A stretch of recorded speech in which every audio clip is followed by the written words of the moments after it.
So we are going to continue last week, um, and that is on the Apostle Paul. I know I wanted to end Paul, but we had a lot at the end, and I'm like, I took maybe 30 minutes or whatever it is, and I just put it into two. I'm like, maybe we could just talk about the end of Paul's life, and then next week we'll finish.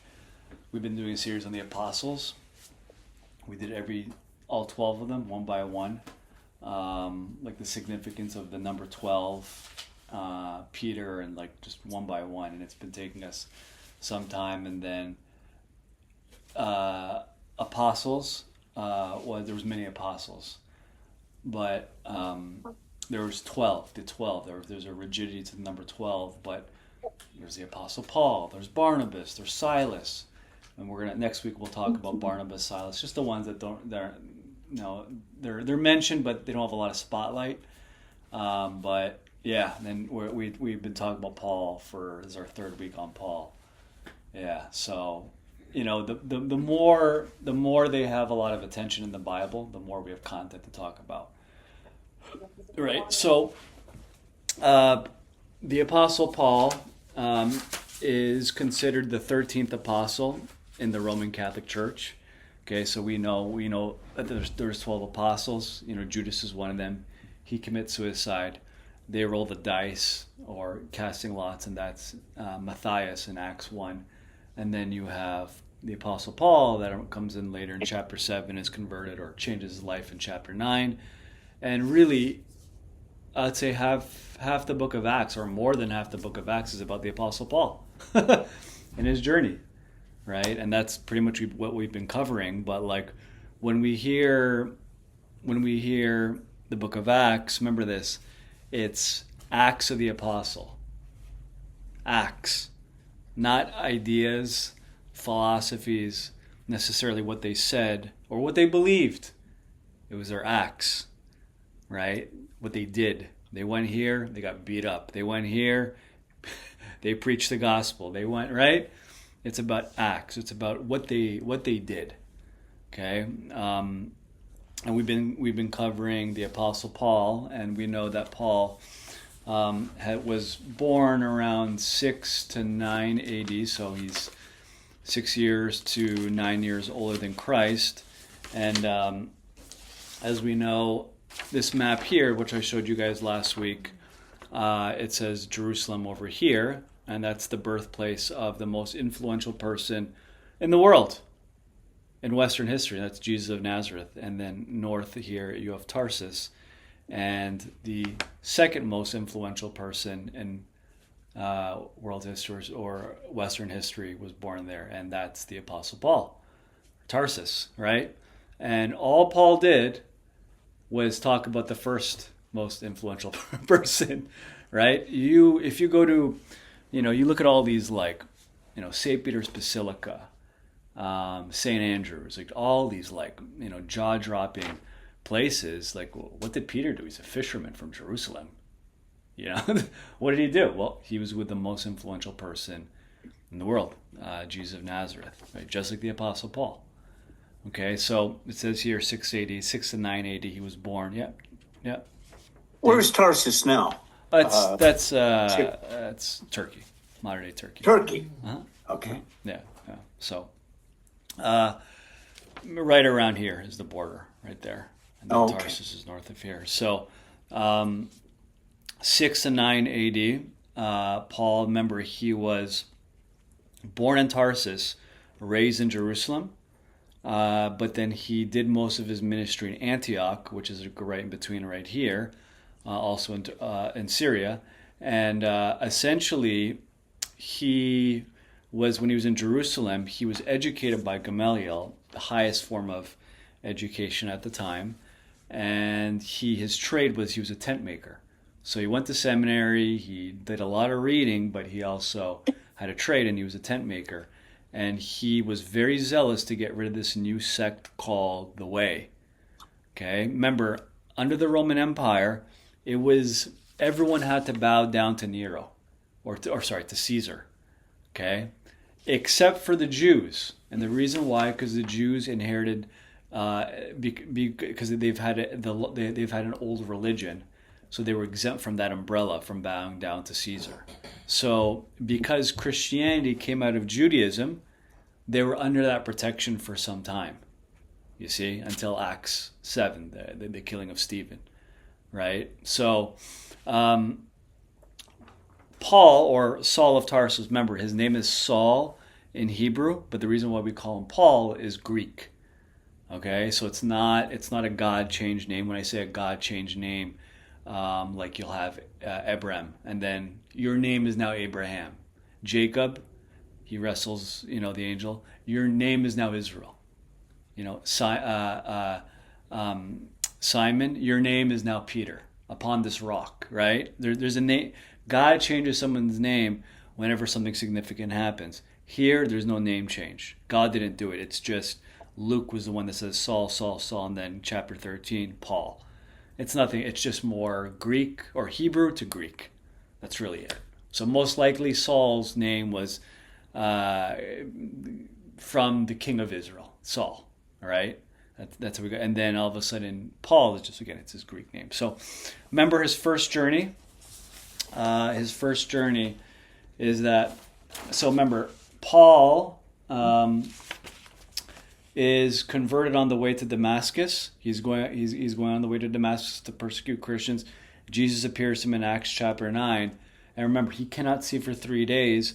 So he goes to Damascus, right? Maybe Jesus says, go to Straight Street. I still find that so cool, even though I've been saying this for 2 weeks now. So in Acts 9, Jesus says to Paul or Saul, I want you to go to Damascus and go to Straight Street and talk to this guy named Ananias.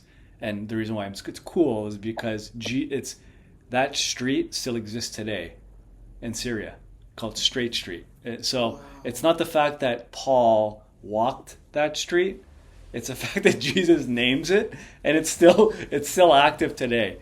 It's like, it sounds cool too. Yeah, like it's like, where are you from? El Segundo Boulevard. Like there's a pride, not because it's El Segundo Boulevard, because Jesus, his resurrected form, said it.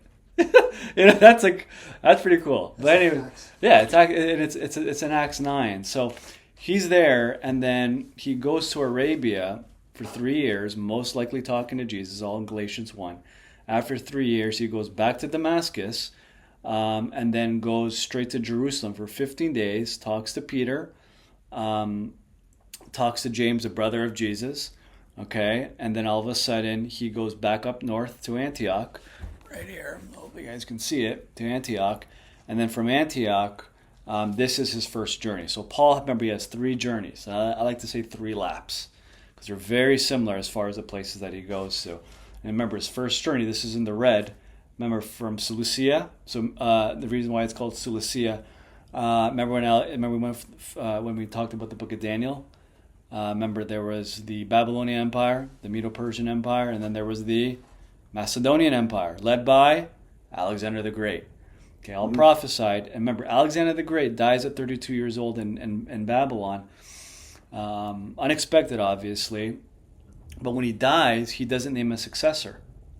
Remember that? He does not name a successor. But what happens is that all his generals are, wanting that power, wanting that Alexander the Greatness, the dust to come onto the, right? So then remember, it's divided into 4. The Macedonian Empire, right away, 4. Okay? And then the 2, really 2, but it was 4 at first, and then the 2 ones died down. And then there was, from the 2, there was the Ptolemaic dynasty, and then there was the Seleucids, right? So Cilicia, that was his name. So there was generals. So it was Ptolemy. Okay, that was one of his best friends. Hephaestion, that was his best friend that died at 28, 29. And there was Seleucia. So Seleucia, right here, had a city named after him. So that's just the background of the city name. Sorry, details of a city name. But again, so Seleucia, Paul is there, and then he goes to where? Cyprus. Okay? Goes there with Salamis, goes to Paphos, right? Remember, rebukes Bar Jesus, the guy that wants the power, right? And then from here they go up all the way to Galatia, and this is where John Mark leaves them because he's all scared. And they go all around, right? To Perga, to Lystra, to Antioch, to Iconium, to to Derby, and they go all the way back, and then that's his first missionary journey. Okay, and right away, that's lap 1. And Paul does lap 2. And we're at lap 2, sorry. Lap 2 kind of looks like this, right? Goes back to Antioch, goes to the same places. Remember, he's watering. So it's that passage in 1 Corinthians 4 where he says, I planted, Apollos watered, and God made the growth. It's like he's now watering now. He's going to the exact same places, right, that he went to before. And now what he's going to do, he's going to water, right? Because there's already people that know the message. So there's less, Paul went to the synagogue and the Jews tried to kill him. There's less of that. There's still going to be that, but that was his first trip around. So remember, during his first trip, we have to see the implications here. When Paul was going around, remember, look at this. When he arrived, Derby was his last stop, right? Instead of, he could have went from Derby all the way back, just like this, right? Instead, he goes back to every city that he went to. Remember, and they chased him out. They chased him out. You know, no, like if people want to kill you and you're in the same room as them, you want to be like, yeah, Paul, he goes straight back to every single city, right? So that's the Apostle Paul for you. And guess what? He does it again. He does it again, right? His second journey goes back to the same places from Antioch to Tarsus, back to Galatia, right? Remember the book of Galatians, right? All here. This is what Galatia is. And then from there, for his second journey, he goes more west. He goes more west. And remember, this is when he goes to Troas. This is where he gets that vision for the man from Macedonia, right? Saying, come here. This is really where you see the gospel go into Europe in world history. So this is Acts chapter 16. Okay, so remember, you have Acts 8, you have Philip and the Ethiopian eunuch that go south. So when you hear people say Christianity is a white man's religion, remember, it went to Africa before it went to Europe. So Acts 8, gospel's going to Africa, to Ethiopia. So even till today, the Ethiopians, they pride themselves of Christian tradition. I don't know if you knew that, right? They claim that they have the Ark of the Covenant there. I don't know if you knew that. Yeah, I saw that in on Ethiopia. Yeah, it was All right. made out of wood or something. It was a pretty simple thing actually. Yeah, well, if they did, it would just have to be the top because it's gold. If it were, I don't know. Like me, I'm the type, like, I need to see a photo. I need to see a whole documentary. Like BBC, David Attenborough's voice. But like my friend Bonnie, she was here last week. She went there, and like she showed me photos. The guards outside this church that supposedly has the Ark of the Covenant, they have this diet that they don't eat during the weekdays. So Monday to Friday they don't eat, and they only eat Saturdays, and so they're like malnourished. They have like AK-47s. Yeah, like these are the guards of like the Ark of the Covenant. How come they don't let them eat? I think, I don't know. Maybe it's spiritual. I don't know. Maybe it's spiritual. Weird. Like if you want a security, you want like beefy. I know. At least healthy so they can do the job. I know. But it's an oath they have. Yeah, I've seen photos. Like she showed me the photos. Like they're just like, kind of like, they kind of look like, the Somalian pirates from they kind of like that, like very like just malnourished, like very lanky. Wow. And they got these AK-47s. Yeah, all right, guarding the church. Have they ever taken a picture of the Ark of the Covenant? I mean, Well, that's what I'm saying. I've never seen it. yeah. For me to believe that, like, hey, it's in Ethiopia, okay, like, show me a photo at least. The age of the digital age, Like, but anyways, these are claims. But what is for sure is that the Ethiopia, they do pride themselves of Christian tradition, and the Western world is just aloof to it. Like we don't at least recognize that. But a lot of history in Ethiopia. The Nubians, I don't know if you know the Nubians. Danny? I also saw something or somewhere. Ethiopia, Jewish Ethiopians over there because of whatever, the travelers, the missionaries or whatever, but there's Jews that do all the Jewish traditions in that area too. Yeah. saying maybe from the Ark of the Covenant or something like that, or there was major Jewish influence, and you can see some of the artifacts going back years where it's Yeah. definitely Jewish. So somebody was there. They have an 81 book canon. I don't know if you knew that. Oh, So we have, when I say they have an 81 book canon, we have this is 66 books. Okay, so if you go to your table of contents, you're going to see the Old Testament 39, New Testament 27. The Ethiopians have 81 books in their Bible. The reason why, because they have books. I don't want to say add, especially when you pride yourself off being like the oldest tradition. We're the ones that took out, I guess, if just by numbers. subtracted. Yeah, we subtract. But so the Book of Enoch they have in their canon. Yeah, it's fast. So the Book of Enoch is so there's really three books. It's like people love like talking about the Book of Enoch because that's where it talks about the giants and Nephilim and like real giants. So they have that in their canon, the first Book of Enoch. Yeah. So, anyways, Acts 8 is you have the Ethiopian eunuch who goes south, and then you have Thomas, doubting Thomas. Again, this is not biblical. This is tradition that we went through. But Thomas goes east, all the way to India twice, right? And gets killed, dies there by being killed by a spear. So again, like you're seeing the gospel around this time from Jerusalem go all over. And like for us in the year 2026, we think like it's like the gospel just went like that. No, it went in other directions first. But what I'm showing to you in this second missionary journey is the first time it ever went west. This is why we consider the Apostle Paul the second most influential man in Western history, is because of his outbound journeys of bringing a message, challenging. And not only that, but this message, look where he goes to, Greece and Macedonia. And what did they pride themselves of Greece, especially at Athens and Corinth? Philosophy, logic, Aristotle, Socrates, Plato, right? The birthright here, right? Training Alexander the Great, right? So a lot of our politics, our thought, our way of thinking comes right from here. And Paul, because he was educated, was able to interact with them. Peter couldn't have done it. Most likely, I don't want to say God can't use them. It's just I think that God used a particular mind, Paul, with his education, to be the one to interact with him in Acts 17. Okay, so from here, goes all the way back, Caesarea, Jerusalem, and guess what he does again? Goes right back on third lap, right away, right? So, this is his third missionary journey right here. But look at it. Look at his third missionary journey, and compare it to the second one. So this is the second one on top. Okay, the third one's at the bottom.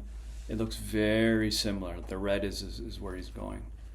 Okay, it's almost like he just did another lap essentially, right? He's gonna go all the way back to the exact same places and come back to where he left. Okay, we're gonna quickly go through them. Sorry. All right. So, this is any questions? Any questions? No? All right.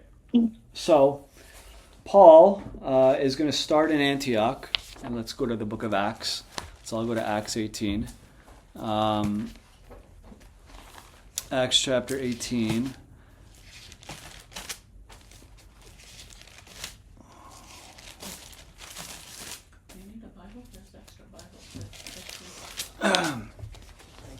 So in Acts chapter 18, it says Acts 18 verse 23. Acts 18:23. When he had landed at Caesarea, he went up and greeted the church, and then went down to Antioch. After spending some time there, he departed and went from one place to the next to the region of Galatia and Phrygia, strengthening all the disciples. So right away. So after his second missionary journey, right away back to Galatia and Phrygia, which is right here. Galatia and Phrygia. Okay. Now, notice how it says when he had landed at Caesarea. Caesarea is north of Jerusalem, right over here. So that photo I sent you guys, with the ones where I'm in it, out of all the photos, there's 2 of them where I'm in it. That's Caesarea.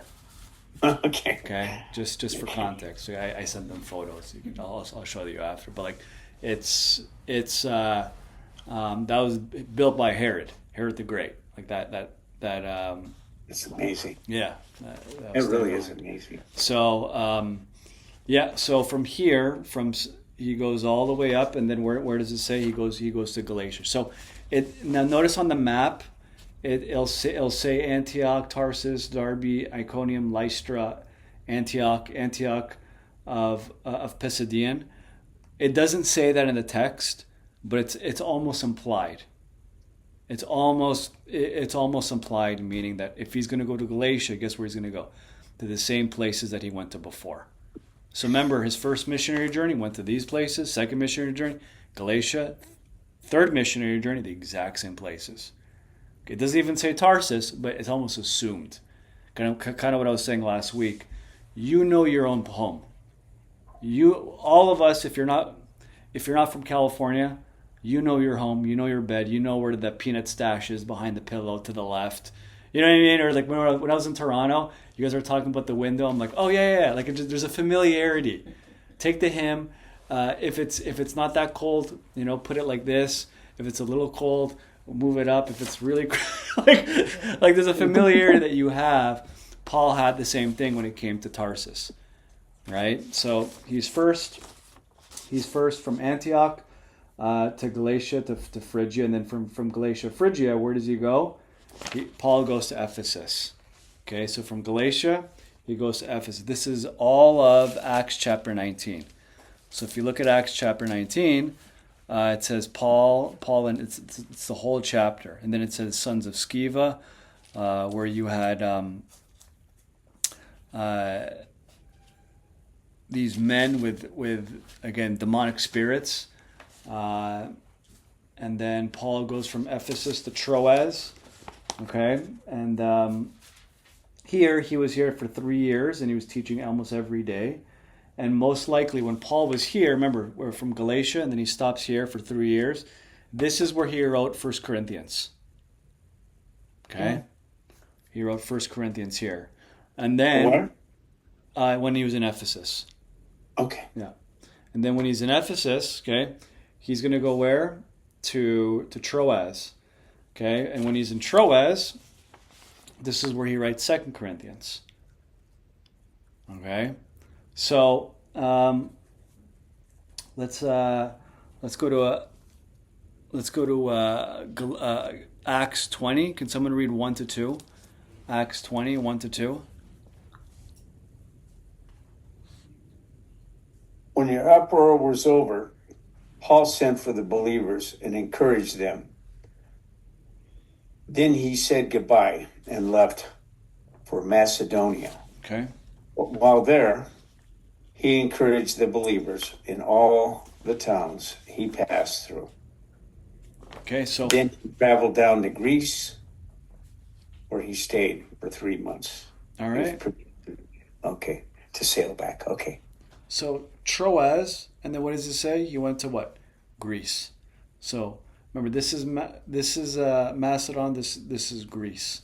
So from Troas, he goes to Macedon, right? And then from Macedon, he goes to Corinth / Greece. So remember, while he's in Macedon right here, this is where he writes 2 Corinthians. Okay, so notice it. So remember, this is his third journey. He writes 1 Corinthians here, writes 2 Corinthians here. And then from where, you read till verse 3, Danny?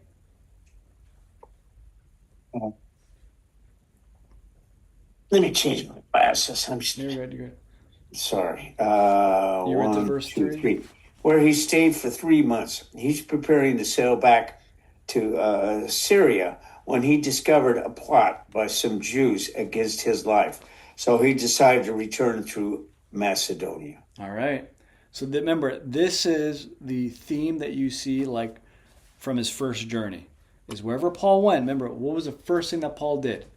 Synagogue, synagogue, synagogue. And every single time he went, remember, it's a lot easier, practical. If you want to get a message out, remember, nowadays, you want to get a message out, look at this.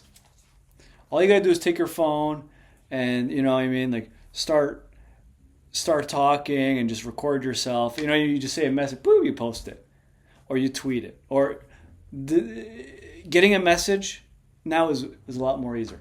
Paul, you have to physically go from one place to another, right? But the thing is that wherever Paul would go, is that the easiest way to get a message out. Okay, nowadays it's probably Instagram, right? If you want to get a message out, or TikTok or what. Now for Paul, it'd be to the synagogue. The reason why, because that's where everyone met, and there was always an opportunity for people to teach, for people to say something when they were in the synagogue. And they already had their religious caps on. They already had their Old Testament mindsets, you know, in Scripture coming to the synagogue. So they already had it. So when Paul came, it was very easy. But every single time, it was the Jews that got agitated, and the Gentiles were encouraged, right? And there was always that clash. It was so bad that the Jews had to follow him from one city to another. This took days just to get from one place to another, right? You guys know anger. And when I say anger, is like if someone, like, you know, road rage, there's a part of you that you want to follow the person, but there's another part of you that says, it's not worth it. You know, imagine like 30 minutes you're driving, chasing them. That's way too long. Way too long, sorry. Like, just give it, like, these guys, days. In fact, and this is how Paul dies, okay? They chased him from here all the way to Jerusalem. They came to Jerusalem, and I'm like, man, that's dedication. Danny? Yeah, well, they did the same thing to Jesus, right? A cookie cutter. Verbatim. It's exactly what they did to Jesus. Yeah. Yeah, and they're gonna do the exact same thing to Paul. They're gonna try and kill him. You're right. That's a lot of effort. Yeah. Years, but man. when you read it, when you're like some of the Jews from Macedon, or you're like, wait, what? You know what that means? It wasn't like a note. You know, you write a note, you slip it into someone's pocket, and then you can read it when you're in Jerusalem. No, they came to Jerusalem, and they would try to agitate the people at the temple. Right? So again, there's a lot of work that goes into it. Now, remember, he's in Macedon. Guess where he goes? He goes to Corinth. And remember, when he's in Corinth, this is where he writes the book of Romans. Remember, we went through the book of Romans. It took us like a year and a half. Remember, I always said he wrote from Corinth. He wrote from Corinth, right here. So 1 Corinthians, this third journey, he writes 1 Corinthians, 2 Corinthians, Romans. Okay? And what's Paul going to do? Going to go back to every single spot. So from Corinth to Athens, to Berea, to Thessalonica, to Philippi, to Troas, and we're in Troas. Now, now Paul's back here in Troas. Okay? And remember, when he was in Athens, or when he was in Greece, remember there was a temple god of Artemis. Remember that. And I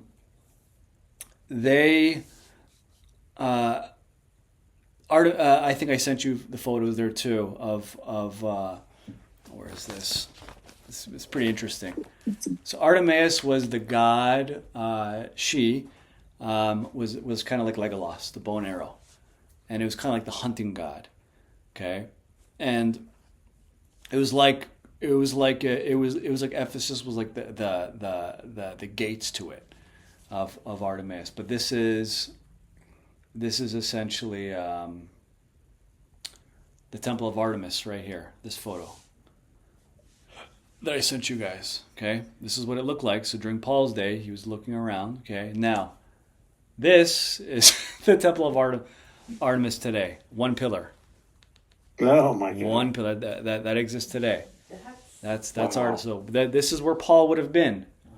Okay, talking about the god of Artemis, and this is what Artemis looks like. Okay, so again, bow and arrow, deer. Okay, Is this an actual of the original made, or is this? Oh no, that I don't know. No, I don't know if it's, but that's what Artemis looks. But that one pillar, that's where the temple of Artemis would have been. So of all those pillars, just one standing. Wow. Yeah, just one standing. Okay. I had So okay. from from uh, from uh, from Corinth, he goes to Troas. Okay, and when he's in Troas, let's read this. This is pretty funny. Let's read. Can someone read 6 to 12 or 7 to 12? Yeah, 7 to 12. This is when he's in Troas. Acts 20, 7 to 12. Okay. On the first day of the week, we gathered with the local believers to share in the Lord's Supper.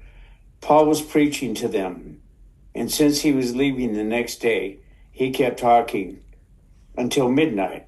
The upstairs room where we met was lighted with many flickering lamps. As Paul spoke on and on, a young man named Eutychus, sitting on the windowsill, became very drowsy. Finally, he fell sound asleep and dropping 3 stories to his death below. Paul went down, bent over him, and took him into his arms. "Don't worry," he said, "he's alive."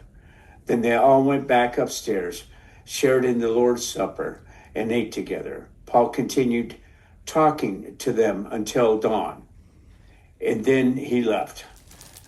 Meanwhile, the young man was taken home alive and well, and everyone was greatly relieved.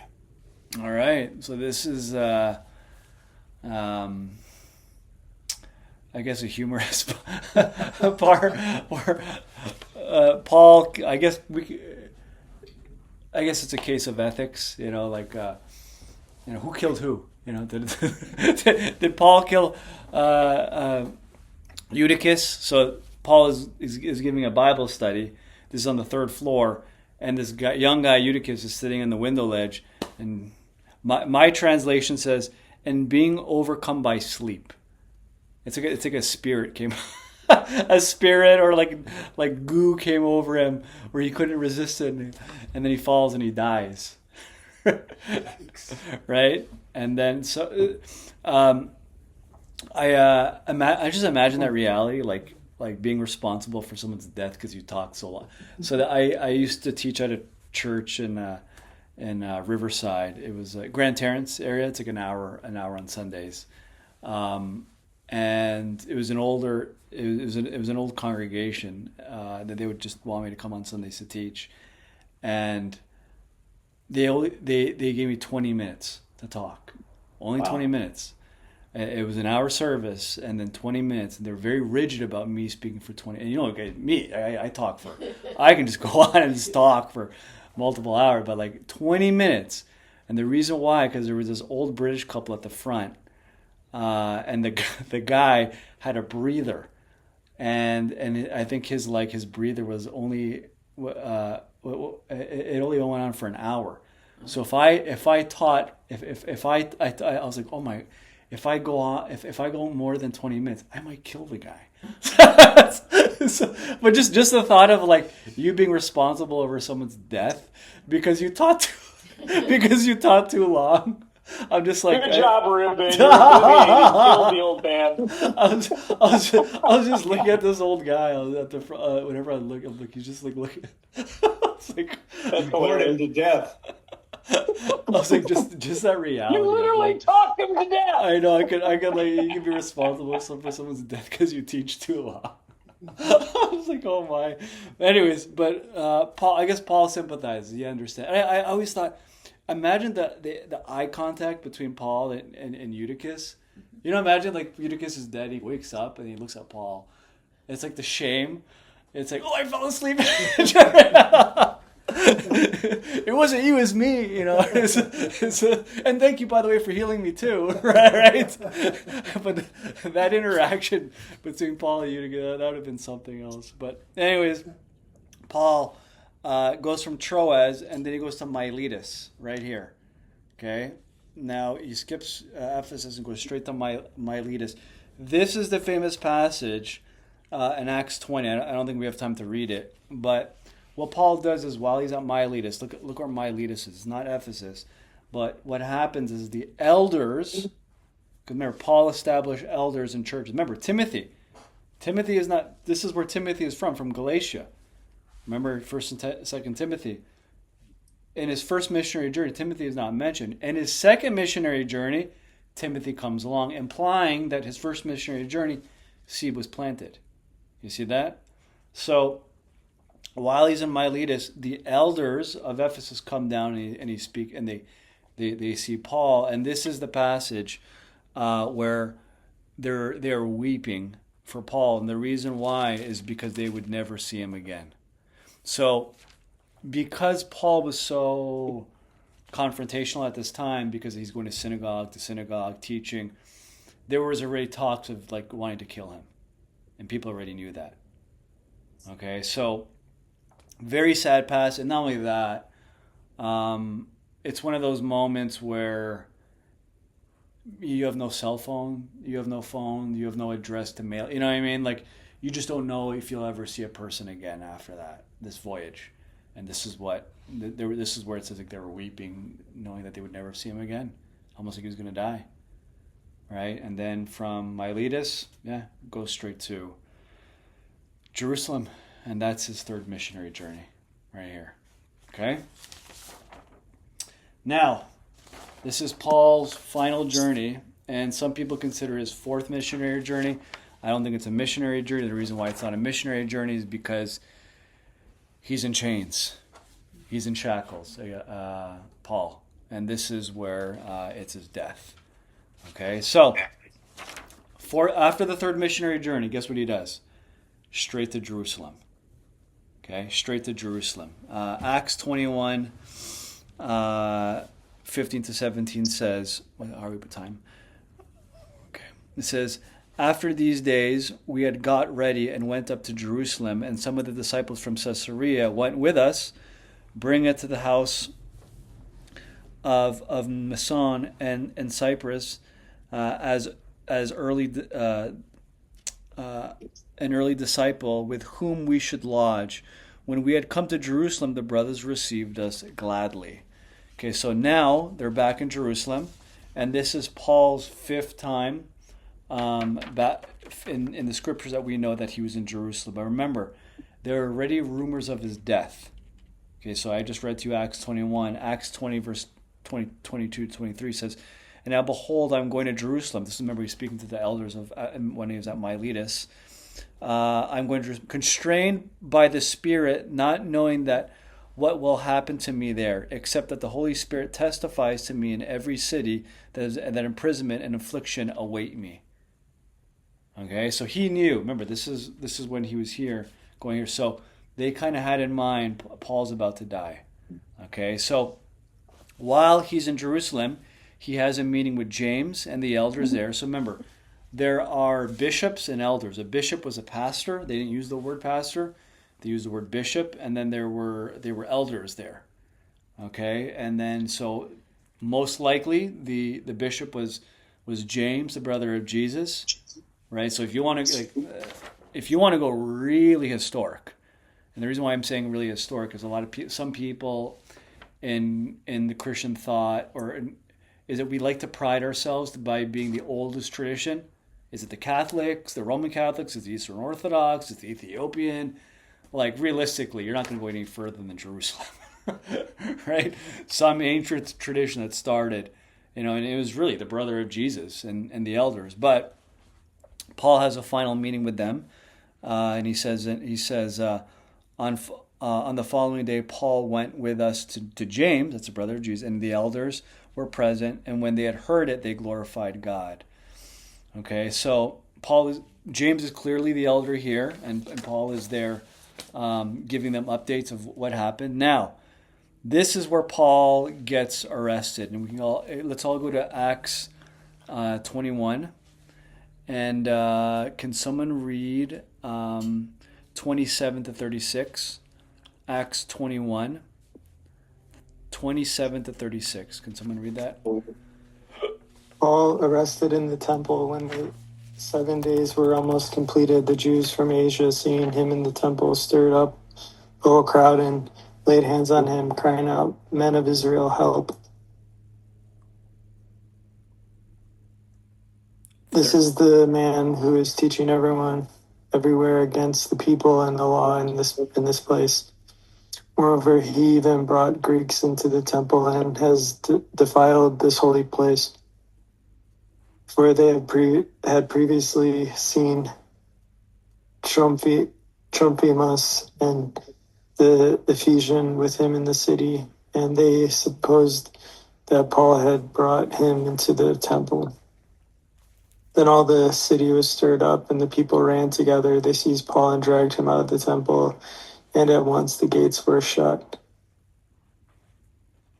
And as they were seeking to kill him, word came to the tribune of the cohort that all Jerusalem was in confusion. He at once took soldiers and centurions and ran down to them. And when they saw the tribune and the soldiers, they stopped beating Paul. Then the tribune came up and arrested him and ordered him to be bound with 2 chains. He inquired who he was and what he had done. Some in the crowd were shouting one thing, some another. And as he could not learn the facts because of the uproar, he ordered him to be brought into the barracks. And when he came to the steps, he was actually carried by the soldiers because of the violence in the crowd. For the mob of the people followed, crying, "Away with him." All right. So this is where Paul is now, like, this is really where his life is on the line here, and all he does is go to the temple. And remember, look at verse 27. When the 7 days were almost complete, what? The Jews from where? Asia, seeing him in the temple, stirred up the whole crowd and laid hands on him. So when it says Asia, remember this. Asia. Jerusalem. Asia, Jerusalem. You're telling me people, the Jews, they knew who he was when he was here. Remember John 2 and 3, the 7 churches of Asia Minor, all here. Those are the churches that Paul planted. Right? But how do you go from one place? Remember, the first missionary journey of Paul, they were already following him. Right? So there's a passage in Acts 13 where it says, the Jews from Antioch of Pisidia were in Lystra. And they were following him. This is not like, a block away. This is like days we're talking. On horses, the sun, but again, this is how far they went to try to kill the Apostle Paul. Okay? So we have here, and remember, this is where Paul is going to use his Roman citizenship to essentially keep himself alive. Okay? Now, let's go to Acts 23. Acts 23 and verse 6 to 10. Can someone read? Acts 23, 6 to 10. Now when Paul perceived that one part were Sadducees and the other Pharisees, he cried out in the council, "Brothers, I am a Pharisee, a son of Pharisees. It is with respect to the hope and the resurrection of the dead that I am on trial." And when he had said this, a dissension arose between the Pharisees and the Sadducees, and the assembly was divided. For the Sadducees say that there is no resurrection, nor angel, nor spirit, but the Pharisees acknowledge them all. Then a great clamor arose, and some of the scribes of the Pharisees' party stood up and contended sharply, "We find nothing wrong with this man. What if a spirit or angel spoke to him?" And when the dissension became violent, the tribune, afraid that Paul would be torn to pieces by them, commanded the soldiers to go down and take him away from among them by force and bring him into the barracks. All right. So everything changes where Paul, this is in chapter 22, verse 25, where he says, "Is it lawful for you to flog a man who is a Roman citizen and uncondemned?" That's where everything changes. Right, verse 20. When the centurion heard this, he went to the tribune and said to him, "What are you about to do? For this man is a Roman citizen." Like that's where everything changes. Civis Romanus sum. This was the Latin for "I am a Roman citizen," and there was protection. I think there was it's funny. I was watching a clip of West Wing last week, with a friend, and he actually mentioned that Roman Sylvanus, and they're saying, yeah, if you were a Roman citizen, you had protection, right? There was actual protection. Remember, Paul was born a Roman citizen, so Paul, knowing that in chapter with the passages that Kevin read, remember the Sanhedrin. The leadership of the Jewish people. Remember, there was a mixture of the Pharisees and Sadducees. Paul, he knows how to put a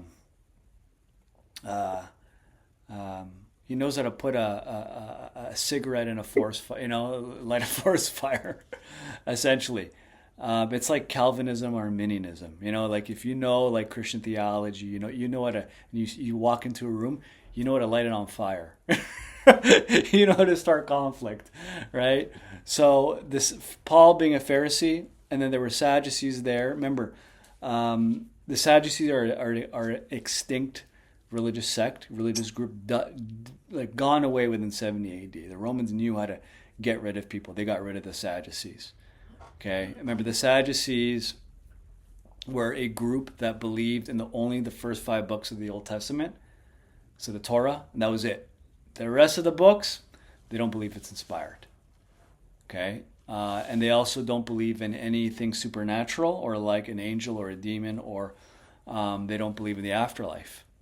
Right? So the Pharisees believed in all the Old Testament, the 39 books, and the Pharisees believed in the supernatural. The Pharisees believed in the afterlife. Remember, when we went through the book of Daniel, it all stems from Daniel chapter 12, verse 2. Right? In Jewish tradition, there's no hell. Old Testament, there's no hell until you come across Daniel chapter 12, 2. We went through the book of Daniel a couple of years ago. That's where this split or division happens, where like maybe there is an afterlife. The resurrection, a future resurrection of the righteous and the unrighteous. Remember, Paul, what's the message that Paul is proclaiming? That Jesus of Nazareth was what? Resurrected. Okay? The Sadducees don't believe in any resurrection. The Pharisees do believe in a resurrection. Hey guys, Pharisees, don't you believe in the resurrection? Right? Cigarette in the forest fire. And they just start to go at it. Right? And this is essentially what's happening here. Now, Jesus appears. Now remember, I believe, okay, that, and again, it's I believe that Jesus would periodically speak to Paul. I think in a very personal way. Could be in bodily form, could be a voice, but obviously Acts chapter 9 is very clear.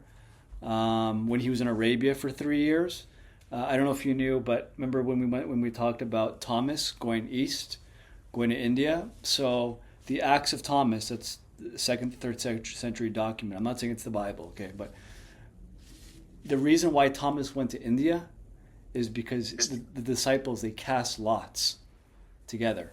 And then Thomas had India, and when Thomas had India, it was like, oh man, I have to go to India. Like that was his response.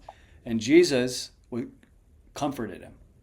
This is the Acts of Thomas. So, and saying that, don't worry, you're going to find us. You're going to find someone there. He's going to lead you to King Agaphorus. So like what I'm saying is like it's as if Jesus was with the apostles after his resurrection. He'd periodically come and go. So Acts 23:11. Acts 23:11. The following night, the Lord stood by him. See that? And said, "Take courage, for as you have testified to the facts about me in Jerusalem, so you must testify also in Rome." Acts 23:11. You see that? So again, remember, you have Jesus, says the Lord stood by him that night. Remember, in his second expedition or his second outbound, the Lord or the Holy Spirit said, "Don't go to Asia, just skip it. Go to Macedon." Remember that? So I'm suggesting that it's like Jesus was with Paul throughout this whole time. Come and go, come and go, come and go. And here's one of the Well, yeah. like, is that Greek or Hebrew? The original text right here. Oh, it's Greek. So, what's the Greek word that they use for the Lord? Is it? Because it's capitalized Lord. Is it? Mine is yours capitalized? Yeah. I know. I was just curious, like what? No, mine's not capitalized, but the capitalized is Oh. in Hebrew. Yeah. So I don't know why yours is. I don't know why yours is capitalized.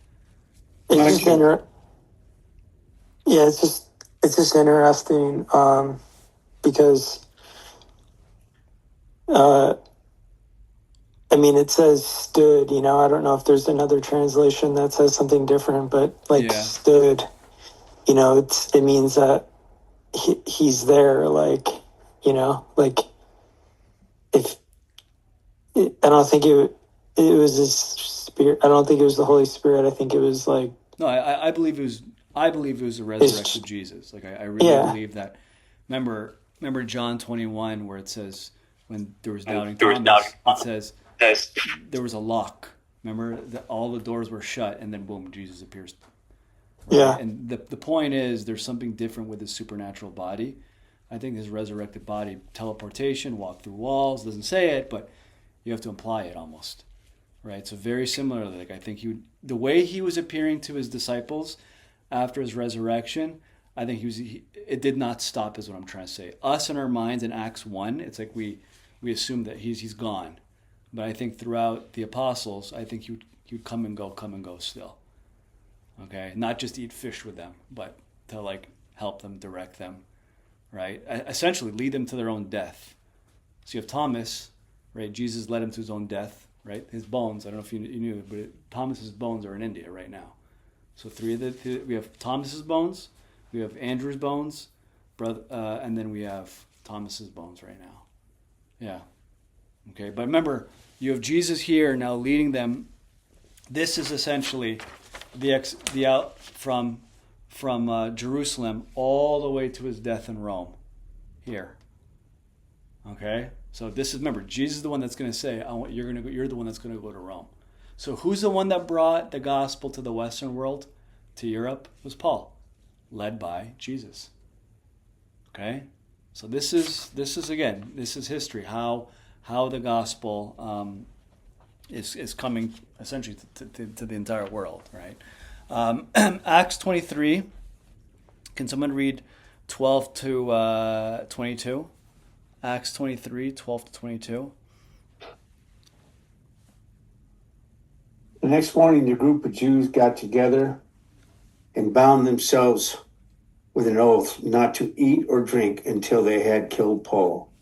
Oh gosh. There were more than 40 of them in the conspiracy. They went to the leading priests and elders and told them, "We have bound ourselves with an oath to eat nothing until we have killed Paul. So you and the high council should ask the commander to bring Paul back to the council again. Pretend you want to examine his case more fully. We will kill him on the way." But Paul's nephew, his sister's son, heard of their plan and went to the fortress and told Paul. Paul called for one of the Roman officers and said, "Take this young man to the commander. He has something important to tell you." So the officer did, explaining, "Paul, the prisoner, called me over and asked me to bring this young man to you because he has something to tell you." The commander took his hand, led him aside, and asked, "What is it that you want to tell me?" Paul's nephew told him, "Some Jews are going to ask to bring Paul before the high council tomorrow, pretending they want to get some more information. But don't do it. There are more than 40 men hiding along the way, ready to ambush him. They have vowed not to eat or drink anything until they have killed him. They are ready now, just waiting for your consent. 22, did you say? Let's go to 24, Danny. 24, I'm sorry. Yeah, let's go to 24. Don't let anyone know you told me this, the commander warned the young man. Then the commander called 2 of his officers and ordered, get 22 soldiers ready to leave for Caesarea at 9 o'clock tonight. Also take 200 spearmen and 7 mounted troops. Provide horses for Paul to ride and get him safely to Governor Felix. All right. Well, did you hear that last part? Right? So remember this. You're seeing a theme, and I'm talking to us as Bible-believing Christians, where you read the Old Testament, and when you read the Old Testament, you're like, these are God's people, the Jews, right? And then all of a sudden, the book of Acts, they killed Jesus, but all of a sudden, the book of Acts, you're going to hear like, and then the Jews came and they wanted to, right? So here is you have a pack of 40 men saying, we're not going to eat. We're going to go on a fast until Paul of Tarsus is dead. Why? Because he's a loving guy? Because he's got great hair? Because he's got great tents and we just love his tents are better than IKEA? No, because of his message, right? And they don't like it. Now this is where it's very interesting when it comes to history here, is this is where the Sicarii group is starting to emerge. Okay, when I say the Sicarii, is the group of like, you ever think of the assassins? We've talked about this many times about Judas Iscariot, but what's an assassin? The concept of an assassin. Okay, if you take the concept of an assassin as one person killing some political official or king, a monarch, someone of high importance, right? But there's a plan to do it, and it's in an area, or it's a person that you can't have an army against this person or a group. So you have to go one at a time, right? If you study historically, the very first conception or idea of an assassin, they were the Jews, the Sicarii, around this time. So the reason why I say this is because when we say Judas Iscariot, what's Iscariot, right? And there's two major views. One, and this is what I believe, is son of Kerioth, and that's a city south of Jerusalem. So Judas of Kerioth, right? And he's the only apostle or disciple that was not from Galilee, which is why there was a cultural distinction between Judas and the rest of the 11. But there's another view where it's that they believe that he was part of the Sicarii. Judas Iscariot meaning Sicarii.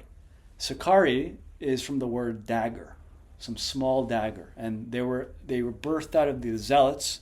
The Zealots were a group of Jews that would go to war, they would fight, right? But from them were the Sicarii, and they were a group of assassins that were Jews that trained with a little dagger, and they would kill their own people. They would kill the high priest. They would kill someone like the Apostle Paul, right? That would go against the Jewish people, and essentially any form of collaborators with the Roman Empire, right? So if you collaborate with the Roman Empire, they would kill you in and out, right? And then they would they would stab you, and then they would scream, "Oh, he's dead! He's dead!" As if they didn't do it, but it was a planned, right? This is very.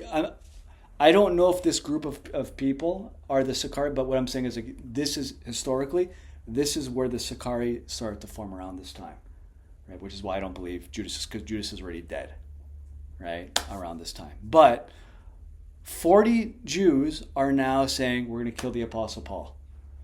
Okay, look how many. Did we not read the verse 23 to 24? Then they called 200 centurions and said, "Get ready." 200 soldiers with 70 horsemen and 200 spearmen to go as far as Caesarea. Okay, so for Paul, he's in Jerusalem and he needs to go to Caesarea, okay, and they have to have 470 Roman soldiers escort the Apostle Paul because people want to kill him. Okay, so we're gonna have to speed things up, guys, because we're at our hour mark. Okay, so what happens is that there's Festus, who's the Roman governor at the time, and he doesn't want to take this case. He's hoping a bribe will happen, so he's passive. He leaves it alone for 2 years. So Paul's in prison for 2 years in Caesarea. And what happens is that Porcius Festus, who's the next Roman governor, comes along, and he has to take the case now. Okay, and Paul has to appeal to Porcius Festus, and then who's the Herod? So remember, Herod was like a Jewish king around this region that almost worked with was the ultimate collaborator with the Roman Empire. But he's dead, the one, remember, during Jesus' time. And then his son comes along, Agrippa the First. He's dead. And now Agrippa the Second comes along. And now Paul has to appeal to the both of them, right? To Festus Porcius, to the Roman governor, and to Agrippa the Second. And Agrippa's like, man, you're going to convince me that I'm going to become a Christian, right? So essentially what they do is they say, Paul appeals to Caesar. And once you appeal to Caesar, saying, I want to speak to Caesar, you can't undo that. And guess who's Caesar around this time? Nero. Right? Nero. And this is where essentially the journey begins from Caesarea to all the way to Rome. Okay? Now we have to speed things up. We're okay without, because they're not here yet, right? Yeah, we're fine. Yeah, okay. They can work for us. It's our night. Yeah, that's it. So what happens is that Paul is now on a voyage all the way to Rome, and this is where he has a famous shipwreck here, and here is Malta. I'm going to speed it up here when he's in Malta, where there's a shipwreck. Remember, so he is with a Roman guard. This Roman guard likes Paul, and they're friends. And all of a sudden, there's a shipwreck, and Paul could have swam elsewhere. But all of a sudden, he decides to stay with the group, and now they're in Malta. Okay. Now, I think I sent you those photos when in Malta, where so here,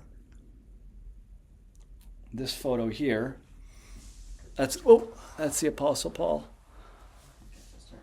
Yeah, that's the Apostle Paul, and that's in Malta today. And again, it's remembering the Apostle Paul. Can someone read Acts 28? Acts 28, 1-6. Acts 28, 1-6.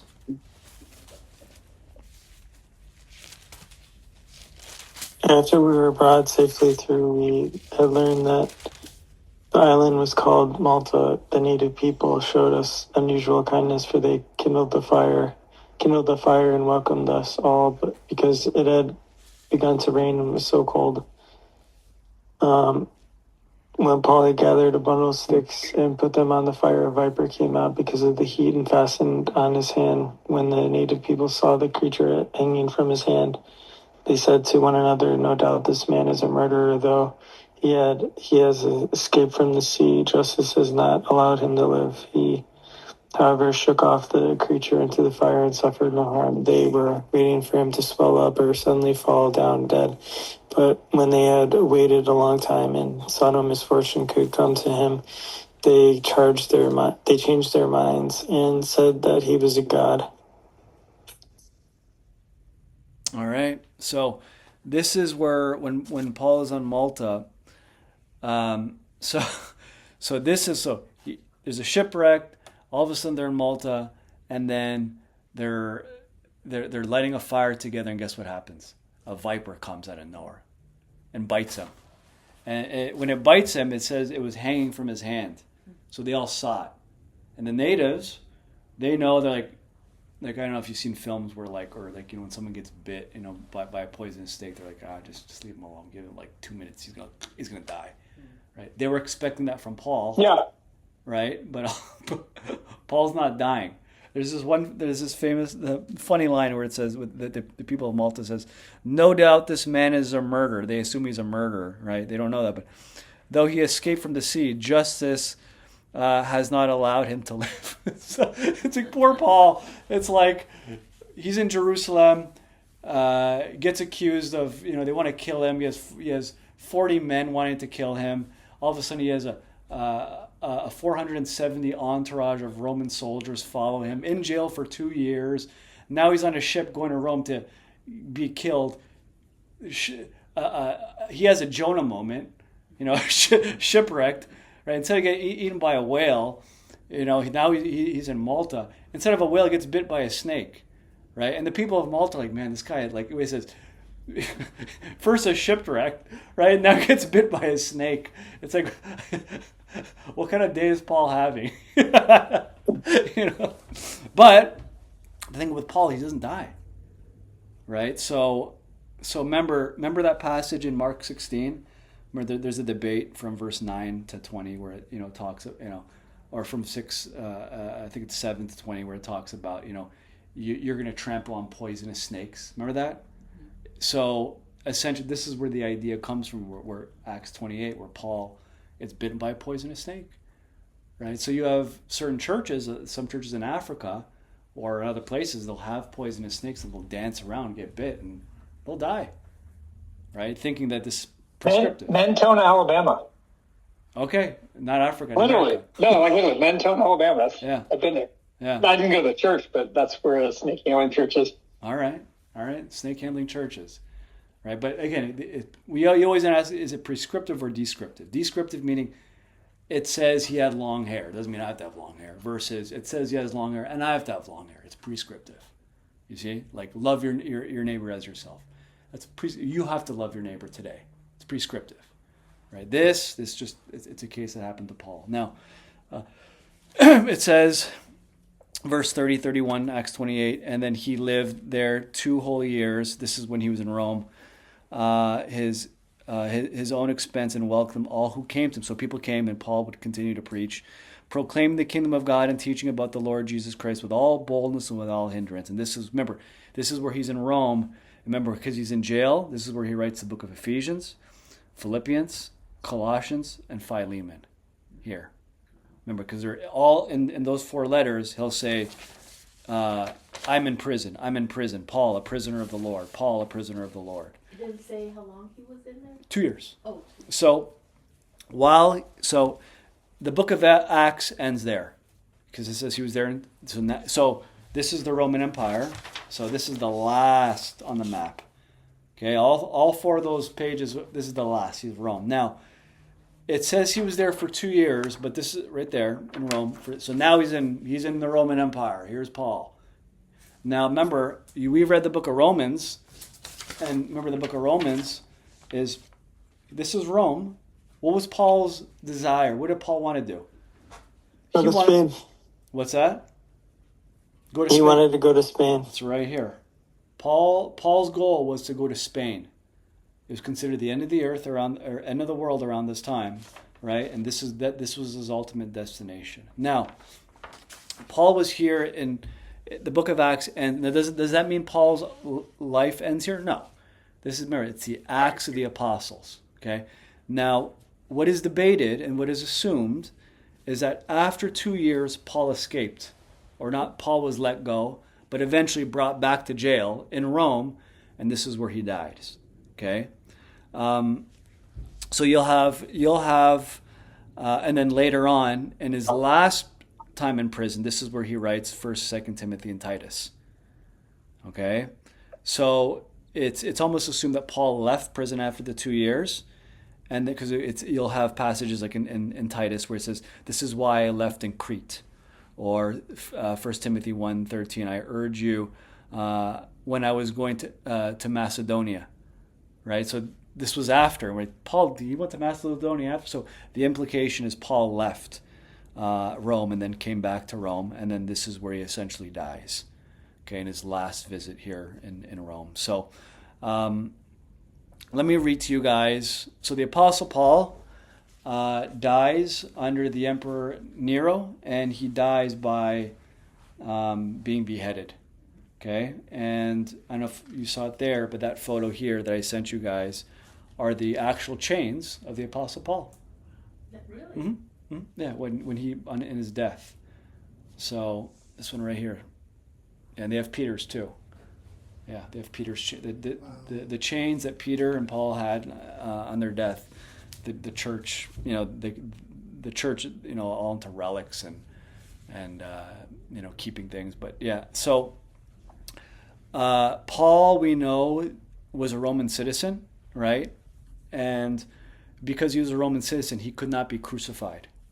So Peter was crucified, Paul was not.